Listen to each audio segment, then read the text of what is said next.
Welcome back. Now, according to Sweepsouth's 2025 8th Annual Report on Domestic Worker Pay and Working Conditions, 39% of domestic workers in South Africa earn below the national minimum wage, while 82% of them are the main breadwinners of households supporting at least 4 dependents.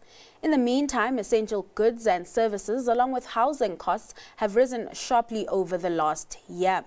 Lourandi Kriel, CEO of Sweepsouth, joins us with more insight on the findings of the report and what it suggests about the economy and household finances. Lourandi, thanks so much for your time this afternoon. And I think as we get started, maybe just paint a picture for us. What does the market look like? Just from your findings, are things getting better? Are things getting worse?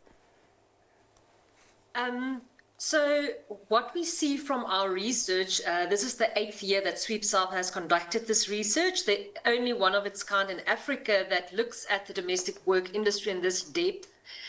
We see that domestic workers are still struggling to make ends meet. Yeah.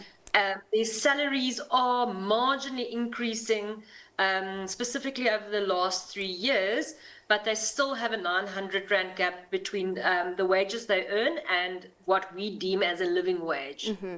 So 39% of domestic workers earn below the national minimum wage. Just on that front, right, the minimum wage for domestic workers kicked in 2022. Has there at least been an improvement in terms of wages from 2022 to 2025? Were the percentages different when doing some of the findings from 2022 to now?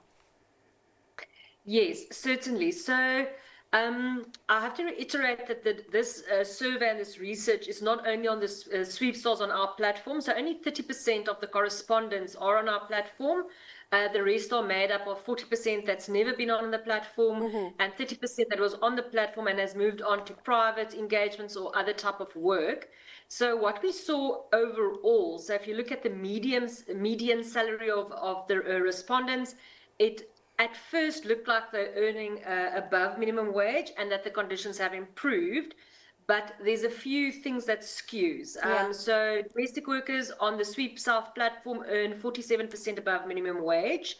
The 30% of them that's left the platform and now work privately or in other jobs, they earn 21% above minimum wage. Okay. So they skew the data a bit upwards. But when we broke it down and looked into the hourly wages, that's when we see that domestic workers, 39%, are still earning below those hourly minimum wage. But the rate has marginally increased from March 2022 when domestic workers was included in the Minimum Wage Act. And on the back of that, I'd like us to touch on compliance. What does that look like? Are employers registering workers for UIF? Is there a safety net, especially as you are also noting that 19% of domestic workers lost their jobs over the period? Yes, I can comment on that. So UIF, I think everybody knows, is a notoriously complex system for private households to register domestic workers. But it is positive to see a slight uptick in domestic workers that's been registered. And in this year's research and survey, we saw that from the domestic workers that did lose their jobs, 12% were able to claim from the UIF. And 12%, right? And 12% is quite small. Yes, an improvement, but quite small. And I just want to get your sense on whether it's difficult to track compliance as, you know, some domestic workers work across multiple homes.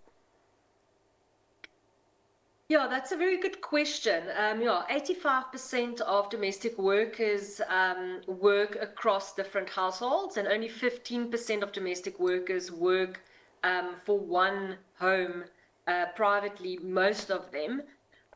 So it's difficult to track, I think, both ways. That's a good point that you're making.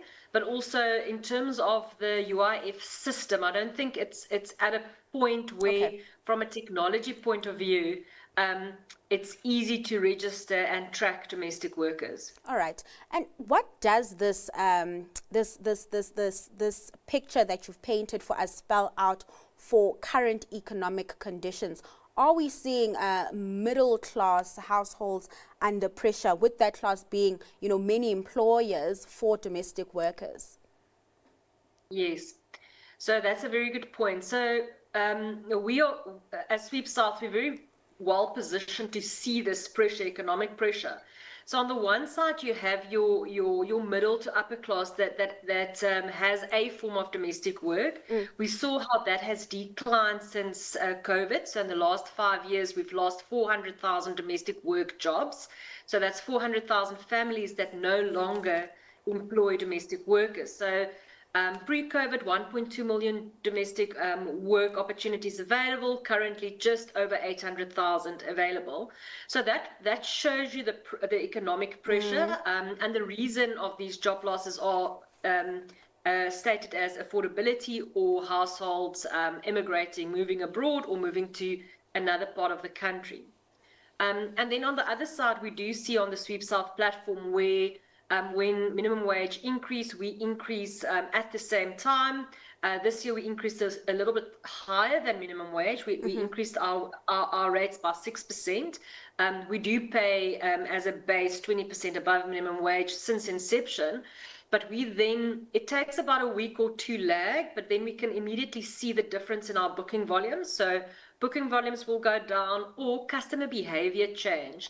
They will perhaps change an 8-hour booking to a 6-hour booking. They will change twice a week to once a week, etc. So we do see that behavior where domestic work is a very price elastic service. All right, let's leave it there, Lourandi. Thanks so much for your time and just taking us through the findings of that report.